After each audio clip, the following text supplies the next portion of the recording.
हाँ तो नमस्कार प्यारे साथियों, मैं शत्रुघ्न आप सभी का स्वागत करता हूं आपके अपने यूथ सारथी में। तो आज के इस क्लास में हम देखने वाले हैं क्लास 9th का प्रश्नावली 1.1 को। पिछले क्लास में हम देखे थे इसका इंट्रोडक्शन, यानी कि उसका फायदा आपको इसमें मिलेगा, यानी कि इस यहाँ का है जो भी क्वेश्चन होगा आपको सोल्व करने में काफ़ी आसानी होगा। ठीक है, यदि आप नहीं देखे हैं तो देख लीजिए, और यदि आपका बेसिक बढ़िया है तो यहाँ से भी देख सकते हैं, कोई दिक्कत नहीं है। ठीक है, तो चलिए क्लास को स्टार्ट करते हैं। ठीक है, अब हम क्लास को स्टार्ट करते हैं। तो यहाँ पर आज हम देखने वाले हैं क्लास 9th का चैप्टर 1 संख्या पद्धति, जो कि आपको यूथ सारथी पे दिख रहा है। और इसका डे हमारा कौन सा है जी? तो डे हमारा है डे यानी कि हमारा दूसरा दिन है। ठीक है ना, दूसरा दिन है। पहला दिन हमारा इंट्रोडक्शन हो चुका था। तो चलिए अब हम यहाँ पर पहला क्वेश्चन को सोल्व करते हैं। ठीक है, तो यहाँ पर पहला क्वेश्चन है हमारा, इसको सोल्व करेंगे, यहाँ पर हल लिखेंगे। ठीक है, इसको जो कि हम सोल्व करेंगे। ठीक है, आवाज़ आपको अभी थोड़ा कम दिखेगा, क्योंकि मतलब मेरा साउंड पिछले वीडियो के मुकाबले कम दिखेगा, क्योंकि रात में शूट कर रहे हैं। ठीक है, तो देखो यहाँ पर क्वेश्चन हमारा कहा गया है कि क्या शून्य एक परिमेय संख्या है। ठीक है, पूछा गया कि क्या शून्य एक परिमेय संख्या है। हम आपको है जो कि पिछले वीडियो में बताए थे। ठीक ना, यहाँ पर फिर कहा गया क्या इसे p बाई क्यू के रूप में लिखा जा सकता है, जहाँ p तथा q पूर्णांक है और q नॉट इक्वल 0 है। ठीक है, चलिए तो हमने ये सब आपको जो कि पिछले वीडियो में भी बताए थे। ठीक है, यदि किए होंगे तो आपको जवाब मिल गया होगा इसका। ठीक है, यहाँ बोला कि क्या शून्य एक परिमेय संख्या है, यानी कि बोला कि शून्य को बताना है कि क्या यह परिमेय संख्या है। इसे p बाई क्यू के रूप में लिखा जा सकता है, यानी कि बटे के रूप में। और तो इसको p बाई क्यू के रूप में तो लिखा जा सकता है जी, कुछ नहीं होता है तो 0 के नीचे क्या होता है 1 होता है, हम बताए थे। ठीक है, अब यहाँ बोला कि जहाँ p तथा q पूर्णांक है। ठीक है, पूर्णांक आने का मतलब क्या होता है? पूर्णांक जी 0 1 2 3 इस तरह से बताए थे, जिसमें धनात्मक संख्या ऋणात्मक संख्या और शून्य होता है। ठीक है, इसमें धनात्मक है यानी कि पूर्णांक भी है, और q नॉट इक्वल 0 है, यानी कि q जो नीचे वाला हर बोले थे, हर 0 नहीं होना चाहिए। ठीक है, तो ये 0 भी नहीं है, यानी कि 1 है, तो यह क्या हो गया? हाँ, शून्य एक परिमेय संख्या है। यहाँ पर क्या लिखेंगे जी? तो यहाँ पर लिखेंगे हम, तो देखो यहाँ पर लिखेंगे हाँ, क्या लिखेंगे? हाँ, शून्य एक परिमेय संख्या क्या है? एक शून्य एक परिमेय संख्या है। क्या है? शून्य एक परिमेय संख्या है, क्योंकि इसे p बाई क्यू के रूप में लिखा जा सकता है, क्योंकि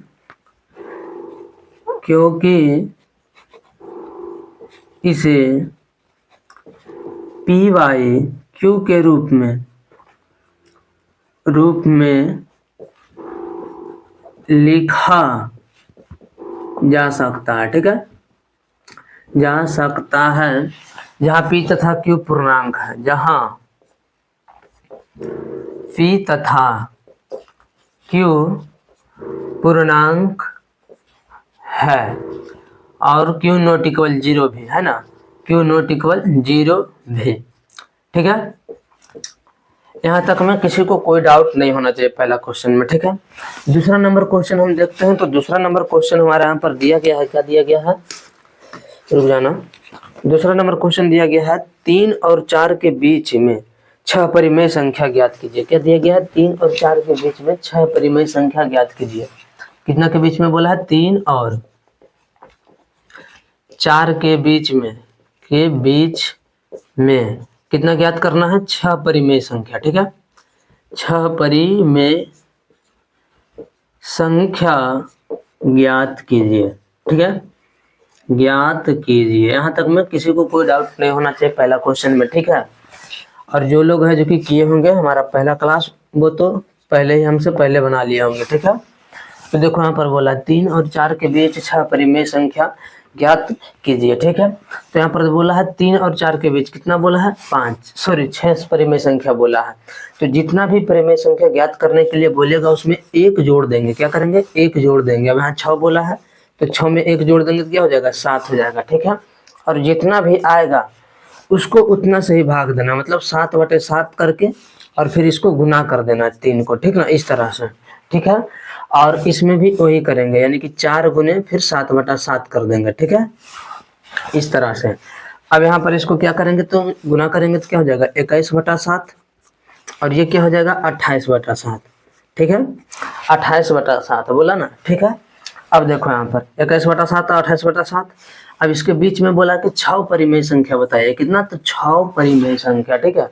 तो 6 परिमेय संख्या बोला है तो क्या आ जाएगा, 21/7 और 21/8 के बीच में क्या आ जाएगा, 22/7 आ जाएगा, फिर 23/7 आ जाएगा, फिर 24/7 आ जाएगा, फिर 25/7 आ जाएगा, फिर 26/7 आ जाएगा, 2 2 4 1 5 और फिर 27/7 आ जाएगा। इसी प्रकार आप कितना जितना चाहे उतना परिमेय संख्या ज्ञात कर सकते हैं। जैसे 6 का बोला तो 1 जोड़ दिए, 5 का बोलेगा तो 5 में 1 जोड़ देंगे, 50 का बोलेगा तो 50 में 1 जोड़ देंगे, ठीक है। तो बहुत सारा आप ज्ञात कर सकते हैं। हमको 6 बोला तो यहाँ पर 6 है जो कि हम ज्ञात कर दिए, ठीक है। तो आपको है जो कि यह समझ में आ गया होगा, कोई डाउट नहीं होगा, और है तो आप लोग कमेंट कीजिए, उसको हम सोल्व कर देंगे, ठीक है। चलिए अब है जो कि हम तीसरा नंबर क्वेश्चन की ओर बढ़ते हैं, इसको मिटाते हैं, ठीक ना। इसी को हम यहाँ पर साफ करते हैं।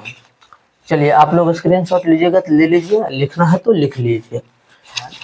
तीसरा नंबर क्वेश्चन बोला 3/5 और 4/5, क्या बोला है, 3/5 और 4/5 के बीच 5 परिमेय संख्या ज्ञात कीजिए। 5 परिमेय संख्या ज्ञात कीजिए, ठीक है। यहाँ तक में कोई भी डाउट नहीं होना चाहिए, ठीक है। यहाँ पर लिखेंगे हल। अब इसमें भी सेम लॉजिक लगाना है, ठीक ना। इसमें भी वही करना है। 5 बोला है तो 5 में 1 जोड़ देंगे, क्या हो जाएगा 6, ठीक है। तब 3/5 इंटू 6/6 कर देंगे, ठीक है, ठीक है। अब इसमें भी 4/5 इंटू 6/6 कर देंगे, ठीक है। यहाँ तक में डाउट नहीं होना चाहिए। अब देखो इसको गुना करेंगे तो छूती है 18/30, फिर इसको करेंगे तो 6 चौक 24/30, कोई डाउट नहीं होगा। अब यहाँ 5 बोला है, तीन दोनों के बीच देखो 19/30 आ जाता है, फिर 20/30 आ जाता है, फिर 21/30 आ जाता है, फिर 22/30 आ जाता है, फिर 23/30 आ जाता है। अब देखो 1 2 3 4 5 हो गया, 5 हो गया ना, देखो 5 हो गया। 5 बोला था, 5 परिमेय संख्या है, देखो बटा में है, यानी कि परिमेय संख्या है, पूर्णांक भी है, Q≠0 भी है, ठीक ना। कोई डाउट यहाँ तक में नहीं रहा होगा। अब ये हो गया हमारा चौथा नंबर क्वेश्चन। चौथा नंबर क्वेश्चन में हमारा क्या दिया गया है, लोग बुक पकड़ लेते हैं वैसे, ठीक ना, ठीक रहेगा, बेहतर रहेगा, ज़्यादा दिक्कत भी नहीं होगा। तो चौथा में दिया गया है, नीचे दिए गए कथनों को, रुक जाओ, नीचे दिए गए कथनों को सत्य है या, मतलब नीचे दिए गए कथन सत्य है या असत्य, कारण के साथ उत्तर दीजिए, ठीक है। तो हम ये तो बोल दिए, अब डायरेक्ट क्वेश्चन लिखते हैं, ठीक ना। पहला का बोला है कि प्रत्येक प्राकृतिक संख्या एक पूर्ण संख्या होती है, क्या बोला है जी, प्रत्येक प्राकृत संख्या पूर्ण संख्या होती है, पूर्ण संख्या होती है। अब होती है कि नहीं ये आप लोग बताइएगा, ठीक है। हम इसका आंसर आप लोगों को हम दे चुके हैं पिछले वीडियो में, ठीक है। जो देखे होंगे पिछला वीडियो फटाफट बता देंगे, ठीक है। चलो तो चलिए अब हम है जो कि इस सवाल को हल करेंगे, ठीक है। तो इसमें हमारा पहला सवाल दिया गया, क्या दिया गया, प्रत्येक प्राकृतिक संख्या एक पूर्ण संख्या होती है। तो क्या प्रत्येक प्राकृतिक संख्या पूर्ण संख्या होती है, आप लोग बताइएगा, ठीक है। यदि आप मेरे पिछले वीडियो देखे होंगे तो आपको इसका जवाब पता होगा, क्योंकि हम उसमें बताए थे, ठीक है। और जो डायरेक्ट आए होंगे तो उनको हम बता दें कि प्राकृतिक संख्या 1 से शुरू होती है और अनंत तक जाती है, पूर्ण संख्या 0 से शुरू होती है, 0 1 2 इस तरह से अनंत तक जाती है, ठीक है। यानी कि पूरा प्राकृतिक संख्या पूर्ण संख्या के अंतर्गत आती है, तो प्राकृतिक संख्या को पूर्ण संख्या कह सकते हैं, ठीक है। चलो तो यहाँ पर क्या हो जाएगा, हाँ हम कह सकते हैं, ठीक है। चलिए तो अब हमको इसको जो कि कारण सहित उत्तर देना होगा। तो अब हमें जो कि इसको कारण सहित उत्तर देंगे। बोला कि प्रत्येक प्राकृतिक संख्या पूर्ण संख्या होती है, तो बिल्कुल होती है। अब क्यों होती है, तो हाँ होती है, ठीक ना, हाँ होती है। चलो इस तरह से लिखते हैं, ठीक ना। प्रत्येक प्राकृतिक संख्या पूर्ण संख्या होती है, सत्य है या सत्य, तो होता सत्य, ठीक है। प्रत्येक प्राकृतिक संख्या पूर्ण संख्या होती है, यह बात सत्य है, क्योंकि प्रत्येक प्राकृत संख्या पूर्ण संख्या के अंतर्गत आती है, पूर्ण संख्या के अंतर्गत आती है, ठीक है, अंतर्गत आती है। हालांकि इसको आप अपने शब्दों में भी अलग टाइप से लिख सकते हैं, ठीक है, कोई जरूरी नहीं है कि सिंपल यही लॉजिक लिखना है, ठीक है। यदि आप समझ सकते हैं तो बेहतर तरीका से भी लिख सकते हैं। अब दूसरा क्वेश्चन दिया गया है, प्रत्येक पूर्णांक एक पूर्ण संख्या हो सकती है। दूसरा नंबर क्वेश्चन दिया गया है, प्रत्येक पूर्णांक एक पूर्ण संख्या हो सकती है, पूर्ण संख्या हो सकती है। अब आप लोग बताइएगा कि प्रत्येक पूर्णांक है जो कि एक पूर्ण संख्या हो सकती है क्या? तो प्रत्येक पूर्णांक में हमारा क्या आता है, पूर्णांक संख्या पहले समझते हैं, 0 से लेके 1 2 3 इस तरह से जाता है, इधर -1 -2 -3 इस तरह से अनंत तक जाता है। ये हो गया हमारा पूर्णांक। क्या हो गया जी? ये हमारा हो गया पूर्णांक, ठीक है। अब पूर्ण संख्या जो है 0 से शुरू होता है और अनंत तक जाता है, ठीक है, 0 1 2 3 4 इस तरह से अनंत तक चलता है, उसे पूर्ण संख्या कहते हैं। तो क्या प्रत्येक पूर्णांक संख्या एक पूर्ण संख्या हो सकती है? तो बिल्कुल भी नहीं हो सकती, क्योंकि देखो -2 -3 -4 -1 जो भी हो, ये सभी पूर्णांक संख्या है, पूर्ण संख्या नहीं है। तो इसीलिए हम यहाँ पर लिखेंगे कि यह असत्य है। क्या जी? असत्य है। क्योंकि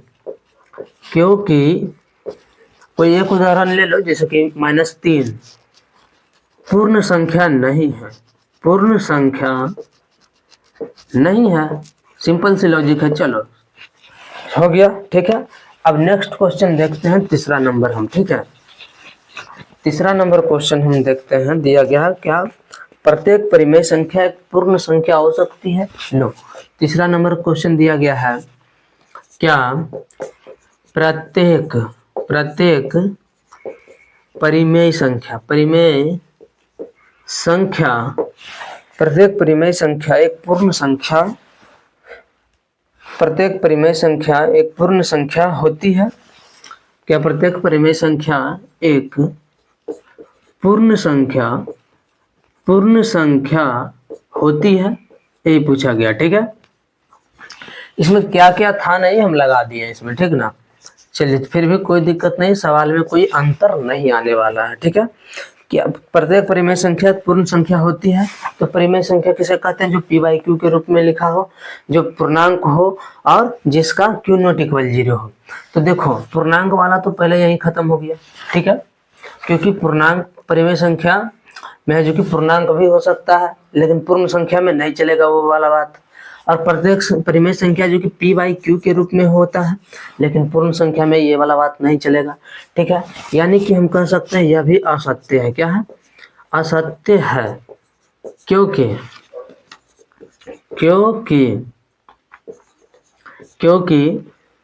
3/4 एक पूर्ण संख्या नहीं है, एक पूर्ण संख्या नहीं है।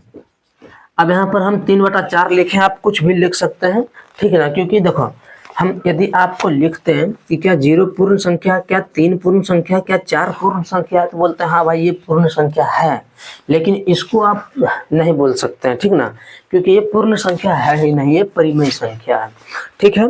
तो हमारा प्रश्नावली 1.1 है जो कि सोल्व हुआ। तो उम्मीद करते हैं कि आप लोग है जो कि इस पूरे क्लास को पूरा ध्यान से देखे होंगे और समझे भी होंगे, और कोई डाउट आप लोगों का नहीं रहा होगा। तो आप लोग है जो कि क्लास को अपने दोस्तों में जरूर शेयर कीजिएगा, और एक लाइन है सुन के जाइएगा। ये अब हम है जो कि चौथा नंबर क्वेश्चन को सोल्व करते हैं, इसको हम मिटाते हैं थोड़ा। देखिए एक बात और बोलना चाहेंगे, देखिए आपको है जो कि ऐसा भी जब भी परिमेय संख्या ज्ञात करने के लिए बोला जाए तो एक बात ध्यान रखिएगा कि हर जो होगा दोनों का, ठीक ना, हर नीचे वाला, ठीक ना, नीचे वाला दोनों जिसका भी बोले समान होना चाहिए, ठीक है। आप पिछले भी क्वेश्चन में देखे होंगे तो हर उसमें भी समान रहा होगा, और हर समान होगा तभी है जो कि अब बढ़िया से निकल पाएगा, ठीक है। चलिए अब है जो कि हम देखते हैं चौथा नंबर क्वेश्चन। जिंदगी में कुछ करना है तो खुद से वादा निभाना पड़ेगा, कि जिंदगी में कुछ करना है तो खुद से वादा निभाना पड़ेगा, और हर हाल में आगे बढ़ना है तो हर मुश्किल से टकराना पड़ेगा। यानी कि कहने का मतलब है कि आपको यदि ज़िंदगी में आगे बढ़ना है तो खुद से वादा निभाना पड़ेगा, यानी कि खुद के प्रति आपको ईमानदार होना पड़ेगा, ठीक है। और हर हाल में आगे बढ़ना है तो हर चुनौती को स्वीकार कर डट कर लड़ना पड़ेगा, ठीक है। तो चलिए मिलते हैं नेक्स्ट क्लास में। धन्यवाद।